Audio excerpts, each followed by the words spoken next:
Hey you, welcome to season 2 of Honestly.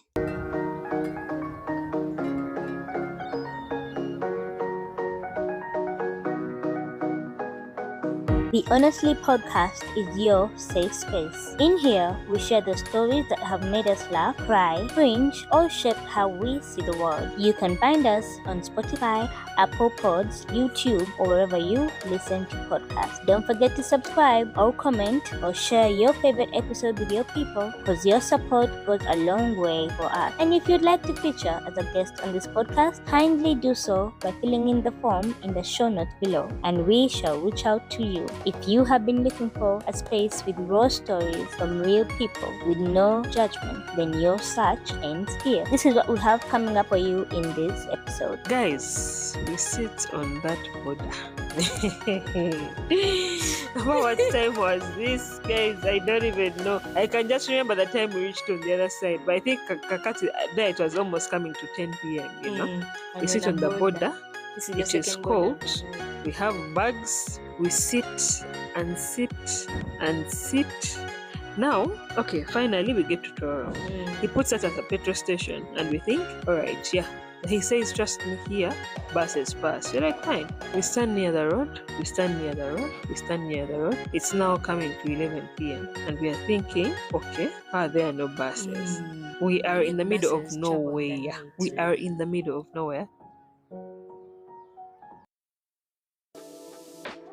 Hi, my name is Monjoy, and welcome to Honestly, a podcast about the unfiltered human experience. Each episode features stories from everyday people, capturing the gut-wrenching, hilarious, completely unhinged, and everything in between. On this podcast, we share the moments that have shaped who we are and changed how we see the world, or have just made us laugh. So join us as we listen to honest stories from honest strangers. Hi everyone, welcome back to another episode of Honestly in season 2. Yay! Anyway, I want to thank you guys so much for plugging in and listening to this story. This is going to be such a very interesting episode. I think it's a one-of-a-kind story. I feel like this is an experience that not everybody goes through. So you're going to have a blast. Today's story is about one crazy, let me call it a road trip. And our guest for today is called Pauline. Hi, Pauline. Hi. So Pauline is going to give us a crazy story that she went through about using the most random means of transport to cross the border. So Pauline, tell us how this started. Where did it come from? What was the idea behind traveling across borders with a very, very random mode of transport? Hi everyone, my name is Pauline. I'm very grateful to be part of this entire thing. I'm new to podcasts, so I don't know how these things work, but anyway, I guess there is a first time for everything. Mm-hmm. So, back to my crazy trip. How did this entire thing start? It started with, well, my sister's getting married, and I was working in Kenya at that time. So my plan was to travel back to Uganda in time to be present for her wedding. One, she's my sister, and also as an enter some an opportunity to, be part of the Bagole Badia. So yeah, that's where the whole thing came from.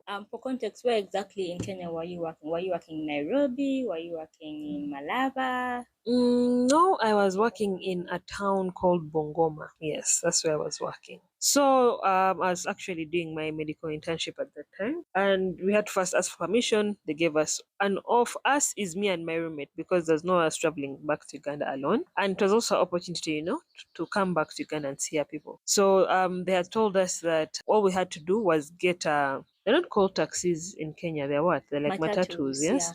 To the border, to Malaba border, and then from there we can get a bus which can take us direct to Kampala. That was the plan.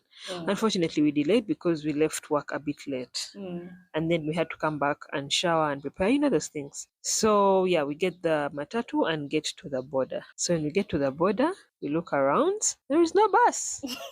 What time was it? No bus moving to Kampala. I think it was I think 7 p.m. by that time. 7 8 there. And PM. there was no bus at 8? There was no bus, right? So like, as in, and everyone was saying, what's the other border again? There's Malaba and the other one is Busia, right? Yeah, Yes. Busia. So apparently, I hope I've not swapped the borders, but apparently one of them, buses like get done quickly earlier And then the other one, the buses continue to move up to like maybe 10 or something or so on, So one border had late buses, another border has. Yes, we didn't have that detail intact. So we reach and there are no buses. So someone tells us, Mugenda, because of course at that point Uganda is what's working. And we tell them we're going to Kampala. So they say, no problem, just get a boda to just take you to the next stop that's about maybe 20 minutes away, and you wait from there. You'll get maybe taxis taking you to Tororo, and then from Tororo you'll get a bus. So we said, okay, no problem. So me and my roommate sit on that border. I mean on the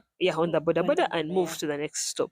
Which is Tororo. Yes. No. The stop was before Tororo. The plan was to get to that stop and then get taxis going to Tororo, and then from Tororo get a bus and go. Going to Kampala. Yes. Damn. Okay. So we reach, and guys, there's no taxi passing there. This is what time? It was now coming to 9 p.m. And get this, we are two ladies hustling at this time in a place that we don't know. Okay, so we get there and we think to ourselves, now what do we do? Because we were at some spot, but there's no taxi passing by. So someone tells us a border guy actually stops. You know, border men always stop, my dear. Even if you're trying to cross the road, they'll stop thinking you want to take a border. So the border guy comes and tells us, Mulagawa. We tell him we are going to Kampala, but we want to get maybe if it's a taxi or a bus, whatever, really, to get us there. Yeah, and then he says, man, no, what you can do, you can just taxis at this time. They usually get full from the other spot before. Maybe you should have entered it before you came here. Oh no! We're like, and wow, we already passed. So what you can do, maybe you can sit on my border. I take you to what? So, guys, we sit on that border. This is what time? What time was this, guys? I don't even know. I can just remember the time we reached on the other side. But I think Kakati, there it was almost coming to 10 p.m., you know. We sit on the border. It is cold. We have bags. We sit and sit and sit. Now, okay, finally we get to Tororo.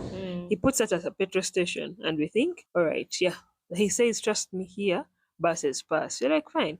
We even speak to some guys at the petrol station. I think it was a Total. And he says, yeah. They usually pass here. Just move it out, like just stand near the road. So we said, okay, fine. We stand near the road. We stand near the road. We stand near the road. It's now coming to 11 p.m. And we are thinking, okay, there are no buses.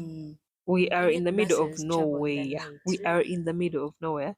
And they're only just men working at the petrol station. So we, of course, get scared and we say, what are we going to do? What's the next plan?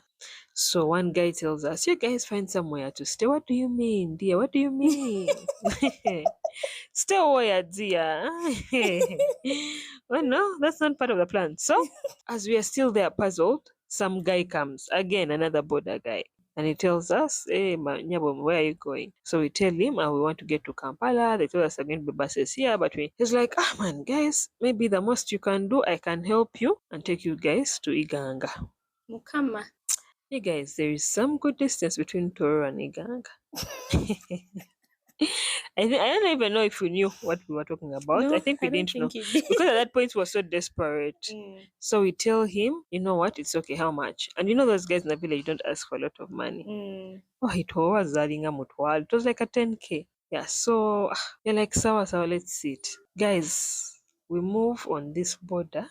It is cold, but that's not even the creepiest part. We had to go through a forest. Oh dear. That's the worst part. Guys.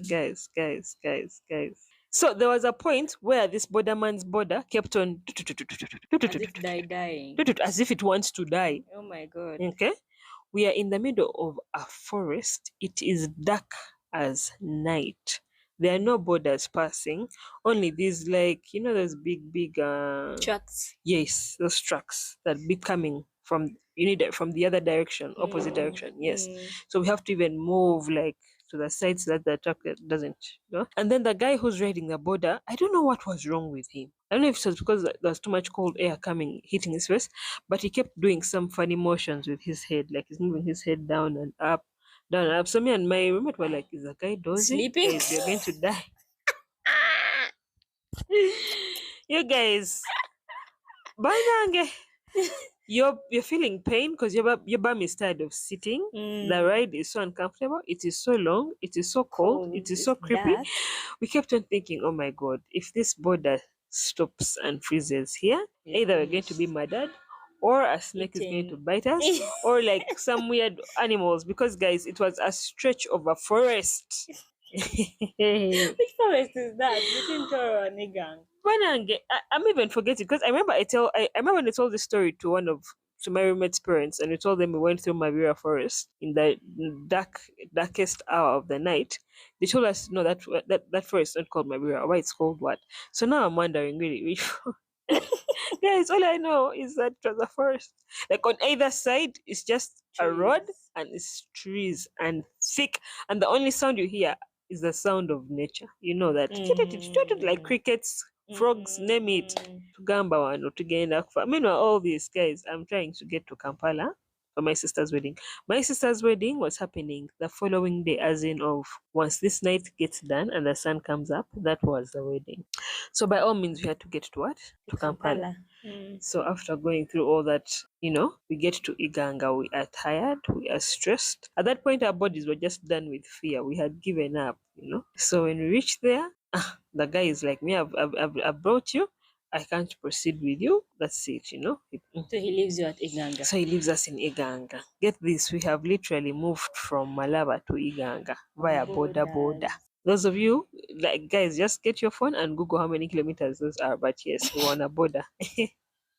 So we get there, and of course, there's no bus moving. I think it was coming to 1 a.m. at this point. So we had to look for where to stay in Iganga. At 1 in the morning? Yes, my dear, at 1 in the morning. So we move around and find some motel, and we get in there, we pay and pray. We pay and pray that we don't find bed bugs, because, my dears, guys. Yeah, so we pay, we get in, thank God there are no bed bugs, and we sleep, but we literally slept for it was like 40K. So we sleep for like, I think, because the goal was to be up by 5, shower, and make sure at the road by around before 6. Because at that point they said there'll be taxis, Yeah. So we had to wake up very early, shower, and then come out and start from there. So thank God this time round, when we stand at the road, a taxi comes. This is what time in the morning? This is 6 a.m.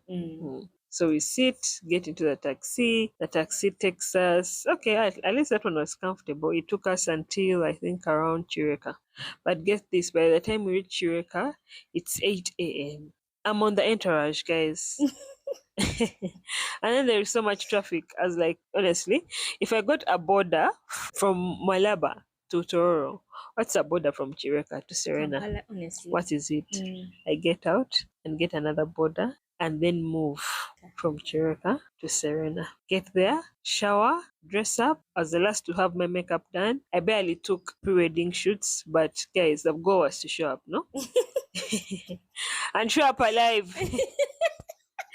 I was just grateful that I was alive, guys. I don't know, people didn't even know. I told them much later, but so I reached Serena, have the makeup done, had to keep smiling through all my sleep, because, guys, I was sleepy, but the goal was to be there for my sister's wedding. So that is how I traveled on a boda from Kenya to Tanzania, in short.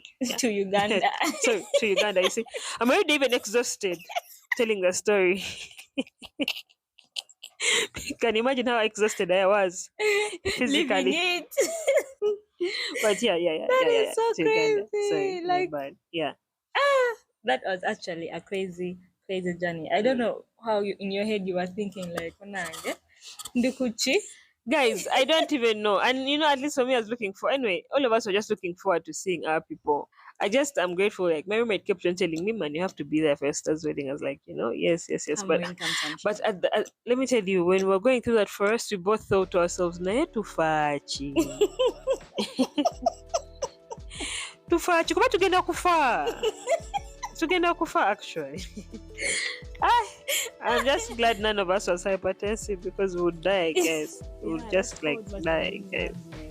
Anyway, so yeah. Thank you, Pauline, for sharing your story. I don't even know. It's just such a crazy situation. I don't think I would personally do that. But you know what? Desperate times Call for desperate measures. At the end of the day, you are there, you look good. No questions asked. Yep.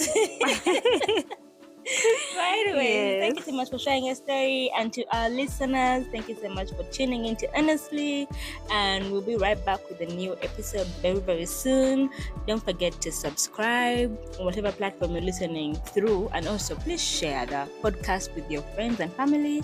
And if you have a story you also like to share with us, don't forget fill in the form in the show notes and I will reach out to you. Bye. Bye.